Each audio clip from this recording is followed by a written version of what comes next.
दूसरे काम तक गई है, मैं उस नदी में छिपा हुआ।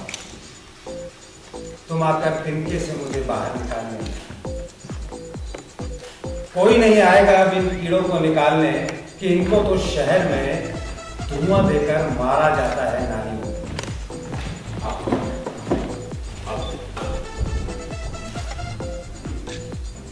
तो से कर रही थी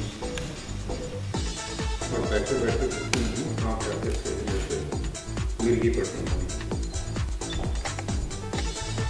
शहर में दंगे चलते 4 दिन हो गए थे। कर्फ्यू कुछ देर के लिए सुबह खुलता, कुछ देर के लिए शाम। कर्फ्यू खुलता तो कुछ लोग जल्दी जल्दी रोजमर्रा की जरूरत का सामान खरीदते और कुछ लोग जल्दी जल्दी चाकू चलाते, आग लगाते और कुछ लाशें गिराकर अपने अपने घरों में आकर बंद हो जाते। गरम गरम खबरें और गरम गरम लहू मुसलसल बहराते रहते।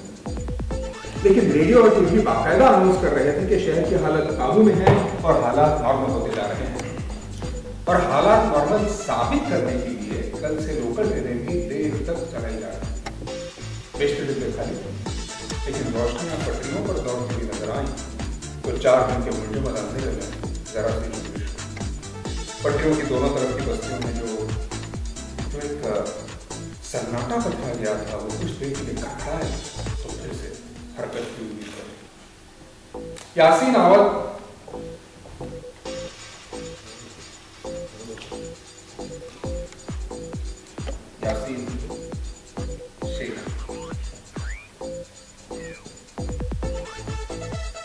यासीन आवाज मुस्कुरात पर देख भी रहा था कि गाड़ियां चल रही। कल 5वां दिन होगा वो अपने घर से गायब। अब तक तो उसका इंतजार खत्म हो चुका होगा, उसकी तलाश शुरू हो गई। दिन बस खत्म होने ही वाला था कि यासीन का कदम थम गया। शाम का कर्फ्यू खुलते ही वो अंधेरे के स्टेशन पर जा पहुंचा। प्लेटफॉर्म सुनसान था, लेकिन इंडिकेटर पर ट्रेन का वक्त टिमटिमा रहा। गाड़ी बहुत ही आहिस्ता से लाते हैं स्टेशन, रोजमर्रा की स्टाइल में नहीं, जैसे कि मोहब्बत कुछ करी हुई, कुछ सही हुई। कुछ लोग खेल की ट्रेनिंग करता वो फैसला नहीं कर पाएंगे कौन से डिब्बे में दाखिल हो। आखिर अक्सरियत तो 2-2, 4-4 के गुच्छों में कहीं कहीं जुटे हुए रखे थे। यासीन भूखा और डिब्बे के आखिरी बेंच पर जाकर कोने वाली सीट में टूट गया, जहां से वो पूरे डिब्बे पर नजर आया। रफ्तार पकड़ी तो फिर उसकी सांस में सांस आई। अचानक डिब्बे के दूसरे कोने से बूंदी नजर आती। यासीन की तो होश उड़ गए, घुटने में फिर से मिर्गी दौड़ गई। वो झुककर सीट के इतना नीचे हो गया कि अगर वो उसकी तरफ आ जाए तो फौरन बेंच के नीचे झुक जाए या फिर तन के सामने खड़ा हो जाए, पोजीशन ले। डिब्बे का दरवाजा भी दूर नहीं था, लेकिन चलती गाड़ी से कूद जाने में सिर्फ एक ही खतरा था, मौत। अचानक वो शख्स अपनी जगह पर खड़ा हो गया। उसके खड़े देखा था, उसके चेहरे पर दर्द और खौफ के कोई आसार नजर नहीं आ रहा। यकीनन हिंदू था, यासीन का तो पहला रिएक्शन नहीं था। वो शख्स टहलते हुए अगले तरफ के दरवाजे पर जाकर खड़ा हो। हवा में उसका मफलर फटे झंडे की तरह लहरा रहा था। कुछ देर वो बाहर झांक कर देखता रहा और फिर लगा कि किसी चीज के साथ वो जोर आजमा कर रहा था। कभी दबाता था, कभी उठाता था, कभी खींचता था। ऐसे लग रहा था कि कोई चीज वो तोड़ रहा था। अचानक दरवाजा जोर से खिंचता और पुष्प खड़खड़ाहट के साथ बंद। अच्छा हुआ कि यासीन के मुंह से चीख के निकल गई। वो शख्स खुद भी चौंका था उस आवाज से। उसने देखा क्या चाहा उस तरफ कुछ ज्यादा देर देखा था जहां यासीन छुपा हुआ था। उस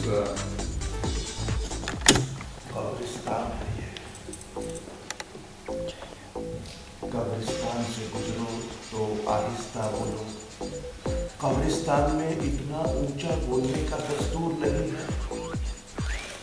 कब्रिस्तान से गुजरो तो पैरों की आहट मध्यम कर लो। ये चलती फिरती आवाजों से मुर्दों को जहमत होती है। साकिब मुर्दे साकिब रहना चाहते हैं। करवट लेना मुर्दों के अतवार नहीं है, कब्रिस्तान है ये। कब्रिस्तान में अगर ठहरो तो कब्रों के कुतुबों पर ना अपनी कौमी दफ्तर टेक लगाना। कुतुबों की बुनियाद नहीं होती, ना ही उनके जड़ लगती है। नाम लिखे हैं और तारीखें बोझ पड़े तो गिर पड़ते हैं। कब्रिस्तान है ये, कब्रिस्तान से आहिस्ता आहिस्ता गुजरो, ना कोई कब्र हिले ना जागे। लोग अपने अपने जिस्मों की कब्रों में बस मिट्टी होते दफन पड़े हैं। जिस बस्ती में आग लगी थी कल की रात, जिस बस्ती में आग लगी थी कल की रात, उस बस्ती में मेरा जलियांवाला बाग से मिलता जुलता है, या फिर 1936 में लाहौर का मंजर तहरीके आजादी के सालाना जलसे के फौरन बाद का दिन है। इस तस्वीर में कितना कुछ जाना पहचाना सा लगता है। इनके चेहरे भी पहचाने से हैं, इनके चेहरों पर मायूसी और गुस्से की तहरीरें भी, इनकी उम्रें, इनके जज्बे, मैं उन सब से वाकिफ हूं। यह शायद सन 1942 और इलाहाबाद है। चौक के बीचों बीच बने गोल जजीरे के जंगले में फौज की फौज खड़ी थी जमकर, बंदूकें ताने दारा पीछे कंधों पर, और हुजूम में लोगों का वाहे लहराता हवा में, मुट्ठियां पीछे। नारों की आवाज यही थी, इसी तरह चली थी गोली, इसी तरह कुछ लोग मरे और सड़क पर खून बहा था। चौक के बीचों बीच मगर लोहे के उस जंगले के अंदर एक अंग्रेज का बुत था पहले, अब गांधी की मूर्ति है। चौक वही है, लोग वही, फौज वही है। पर ये तो सन 1992, ये तो सन 2013, पर मंजर तो वही है। अंधेरा हुआ। अच्छा, अभी ये पोएम की अक्सर कुछ अभी और लोगों का जज्बे, मैं उन सबसे वाकिफ हूँ। यह शायद सन 1942 और इलाहाबाद है। चौक के बीचों बीच खड़े गोल जजीरे के जंगले में फौज की फौज खड़ी थी जमकर, दाया खींचे बंदूकें ताने कंधों पर, और हुजूम में लोगों का वाहे लहराता, बल्ली बल्ली हाथ उछाले हवा में, मुट्ठियां पीछे। नारों की आवाज यही थी, इसी तरह चली थी गोली, इसी तरह कुछ लोग मरे। एक शब्द और लोगों के हाथ में तब भी ऐसा ही झंडा, लोगों के हाथों में तब भी ऐसा ही झंडा था। नारों की आवाज यही थी, इसी तरह चली थी गोली, इसी तरह कुछ लोग मरे और सड़क पर खून बहा था, और सड़क पर खून बहा था। चौक के बीचों बीच मगर लोहे के उस जंगले के अंदर एक अंग्रेज का बुत था पहले, अब गांधी की मूर्ति है। लोग मेरे खराशे के बारे में ही बोल रहा हूँ। इसमें मेरी दो कहानियाँ हैं और दो पोएम्स हैं। दो कहानियाँ हैं, एक है कहानी का नाम हिल्सा। हिल्सा बंगाली मछली होती है, बंगाल में बड़ी फेमस मछली मानी जाती है, उसके ऊपर है। तो बंगों से उस हिल्सा को कैसे कंपेयर किया है, एक गर्भवती महिला से बलात्कार और उसका जो मुंह खुला हुआ है, अखबार में फोटो छपा है, और एक मछली जो प्रात में पड़ी है उसका मुंह खुला हुआ है, आंखें खुली हैं, वो कैसे सिमिलर हो सकती हैं, ये इस कहानी में दिखाया गया है दंगों के वक्त। और एक है रावी पार्क कहानी जो मैं करता हूँ लुबना के साथ, लुबना सलीम और मैं, जो एक परिवार की कहानी है जो पाकिस्तान से यहाँ शिफ्ट हुई है पार्टीशन के वक्त, और अपना सब कुछ गंवा के ही आती है, माँ बाप बच्चे सब, और उसकी दर्शन सिंह की कहानी है। तो ये दो कहानियाँ हैं जो मैं करता हूँ उसमें। और यशपाल जी, आप खुद एक थिएटर एक्टर हैं, तो आपको क्या लगता है थिएटर ज़्यादा टफ में है कि या फिल्मों में बिग स्क्रीन पे? नहीं, बात टफनेस की नहीं है, बात मुश्किल तो दोनों ही है, लेकिन ज़्यादा मज़ा और ज़्यादा आपको चैलेंज जो है वो थिएटर में ही होता है, क्योंकि कुछ करने को नया नया मिलता है, हर रोज़ नई ऑडियंस होती है, तो आप जिंदा रहते हैं। फिल्मों में कोई फिल्में बनती हैं ऐसी जिसमें आप वाकई एंजॉय कर पाएँ या उसको जी पाएँ, अदरवाइज फिल्मों में इतना सेटिस्फेक्शन थोड़ा कम ही होता है। बहुत कम फिल्में होती हैं जिसमें हो पाता है। जैसे बड़े स्क्रीन का मास ज़्यादा है, तो कहीं ना कहीं क्या ऐसा है कि थिएटर जो है बड़े के आगे नहीं, अभी मुझे रंगमंच के बारे में मैं पूरा वो नहीं बोलूँगा कि पूरे इंडिया में क्या हो रहा है, बिकॉज मैं एक जगह से पर्टिकुलर जुड़ा हुआ हूँ। हाँ, लेकिन मुझे इतना पता है कि रंगमंच कभी मर नहीं सकता, क्योंकि हमारे जैसे या मैं नहीं, कुछ और फिल्मों में लोग आए, उन्होंने थिएटर छोड़ दिया मान लो, तो वहाँ से 50 और पैदा हो जाएंगे नए शहरों में, और वो करते रहेंगे और ये चक्र चलता रहेगा, कभी भी ख़त्म नहीं होगा, क्योंकि इसलिए ज़िंदा भी है थिएटर और जी भी रहा है और नए नए एक्सपेरिमेंट भी हो रहे हैं। हम तो यहाँ बैठे हैं मुंबई नगरी में, बाहर जाकर देखिए छोटे छोटे शहरों में क्या क्या हो रहा है। जो मैं कई जगह जाता हूँ और कई लोग बुलाते हैं मुझे एज चीफ गेस्ट या एज वर्कशॉप लेने या क्लास लेने, तो मैं देख रहा हूँ बहुत अच्छा काम हो रहा है, पॉजिटिवली अच्छा ही है। Thank you very much. जी क्या कहना चाहेंगे खराशे के बारे में, क्या कुछ? जब भी खराशे के शोज़ होते हैं मुझे काफ़ी सारी भावनाएं मेरे दिल में आती हैं। एक तो इस बात की खुशी होती है कि 12 साल लगातार हम इसे करते आ रहे हैं और इतना आसान नहीं होता कि किसी एक ग्रुप को एक साथ 12 साल वो रहे और एक प्ले करता रहे वो ग्रुप। तो इस बात की तो खुशी होती है, लेकिन एक दुख भी होता है, क्योंकि हम सब जानते हैं कि ये जो प्ले है वो कम्युनल डिसहार्मनी पर है। हमारे देश में हम इतने सारे जाति धर्मों के लोग रहते हैं, लेकिन मतलब बहुत ही मेरे ख्याल से ऐसे कटु अनुभव हम लोगों को आते हैं कि हम एक दूसरे का द्वेष करते हैं। और ये जो सारी कथाएं और कविताएं हैं गुलजार साहब की, वो कम्युनल डिसहार्मनी पर हैं। और 12 साल के बाद भी ये प्ले जो है खराशे वो रिलेवेंट है, आज भी चीज़ें बदली नहीं हैं। और जब भी लोग इस प्ले को देखते हैं तो उनको लगता है कि ये आज का प्ले है। तो इस बात का मुझे बड़ा दुख होता है कि ये परिस्थितियाँ बदली नहीं हैं। मुझे खुशी तब होगी जब खराशे जैसा प्ले रिलेवेंट ना रहे, लोगों को ये लगे कि ये बात बहुत पुरानी हो गई। सर खराशे की जर्नी कहाँ से स्टार्ट हुई और खराशे एग्जैक्टली स्टोरी कहाँ है? गुलजार साहब जहाँ पर पैदा हुए, जब पैदा हुए, वहाँ से और शायद उससे पहले से खराशे की जर्नी स्टार्ट होती। और आज भी मेरे ख्याल से गुलजार साहब के दिल पर, उनके मन पर वो खराशें हैं जो उन्हें दुख पहुंचाती हैं। तो मुझे लगता है कि आज भी उनकी वो जो जर्नी है वो जारी है। सर जानना चाहेंगे जो आपको कोई सब्जेक्ट मिलता है प्ले करने के एज ए थिएटर एक्टर, तो आपके सहन में क्या होता है उसको एज ए एक्टर लेके आते हैं?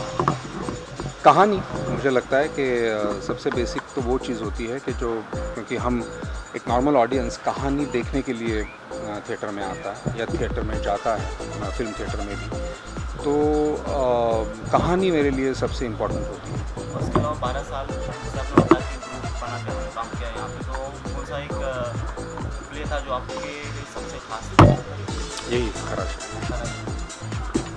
सर आप खुद ही एक थिएटर एक्टर हैं, तो आपको क्या लगता है थिएटर ज़्यादा अच्छा मीडियम है या फिर बड़ा पर्दा?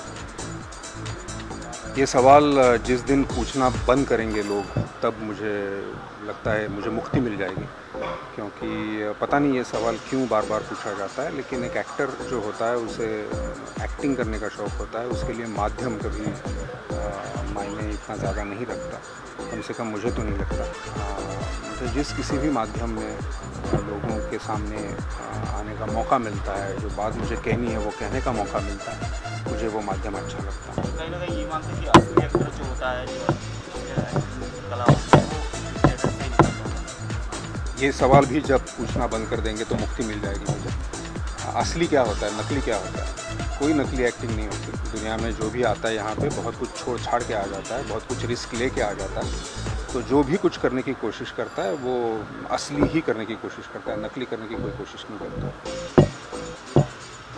Thank you sir. खराशे 2002 में हमने किया था, गुजरात के दंगों के बाद हमने ये नाटक किया था, मगर इसका विषय दंगों पर है और उसका गुजरात के दंगों से कुछ लेना देना नहीं है, बल्कि जो पिछले 40-50 साल में अलग अलग देश के हिस्सों में दंगे होते रहे, ये एक तरह से उनकी पड़ताल करता है और ये जानने की कोशिश करता है कि ये दंगे हर बार इस तरह होते हैं और इन दंगों के पीछे सोच क्या काम करती है। क्योंकि हुआ ये है, अगर आप देखें कि ये दंगे में ऐसे लोग मरते हैं, परेशान होते हैं, जिनका उन दंगों से कुछ लेना देना नहीं होता, ना तो उस विषय से कुछ लेना देना होता जिससे दंगे शुरू होते हैं, ना वो दंगे करवाते हैं, ना उनका उससे रोजी रोटी होती है। मगर कहीं ना कहीं हम लोग धर्म के नाम पर, सांप्रदायों के नाम पर बह जाते हैं इमोशनली और खुद अपना नुकसान करते हैं। तो ये कोशिश है एक तरह से बार बार लोगों को सजग करते रहने की कि अगर ऐसी कोई स्थिति आए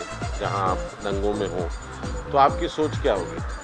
आप धर्म के आधार पर डिसाइड करेंगे क्या करना है या इंसानियत को आगे रखेंगे। तो ये शो इंसानियत की बात करता है एक ऐसे समय में जब अक्सर लोग भूल जाते हैं कि हर धर्म का आदमी मूलतः एक इंसान है।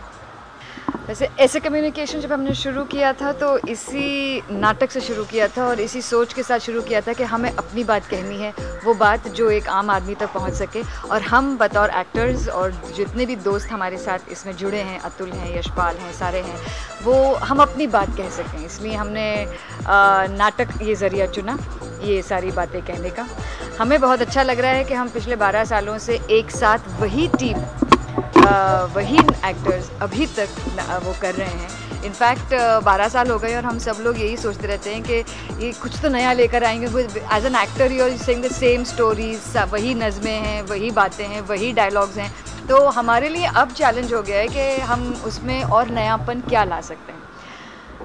सैड बात यह है कि जो हमें अंदर से ज़्यादा बाहर से मोटिवेशन मिल जाता है इस पर्टिकुलर नाटक खराशे को जीवित रखने में, क्योंकि आज भी हम जब थिएटर से बाहर निकलते हैं अपनी आम जिंदगियों में वही सब चीज़ें देखते हैं, सुबह पेपर्स में देखते हैं, दिन भर न्यूज़ में देखते रहते हैं, वही चीज़ें देख रहे हैं और वही सैड के वो अभी तक ये बातें ज़िंदा हैं, जिसकी वजह से हम अभी भी मोटिवेटेड हैं कि हम खराशे को ज़िंदा रखें।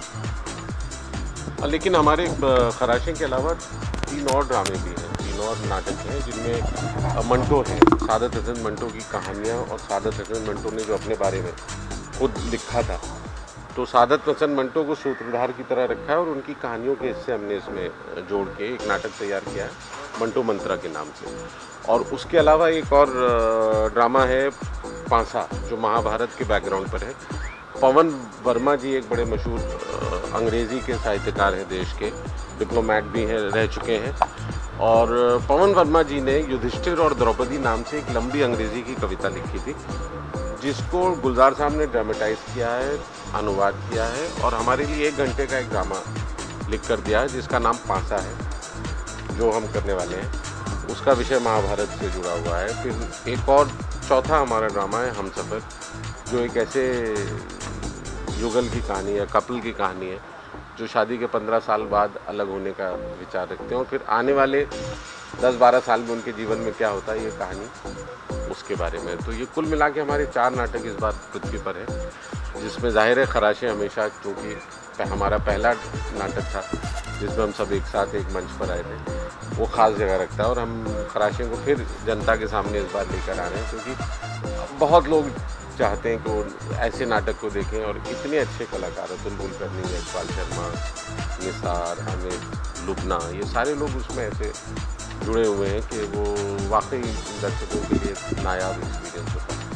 वे वेरी हैप्पी कि हम वापस फिर वो सारे ड्रामे लेकर पृथ्वी पर आए। पृथ्वी पर करने में बहुत मज़ा आता है, बिकॉज जितनी भी डेटें हमें मिलती हैं, और अगर आप देखें ऐसे कम्युनिकेशन में बहुत सारे तरह के नाटक करें, तो ये चारों बिल्कुल अलग अलग सोच के नाटक हैं। And I think this is what we do in ऐसे कम्युनिकेशन। हर तरह का एक नाटक आपको मिल जाएगा, एक फैमिली ड्रामा से लेकर एक बहुत गंभीर बात तक। So I hope the audience enjoys us. Thank you.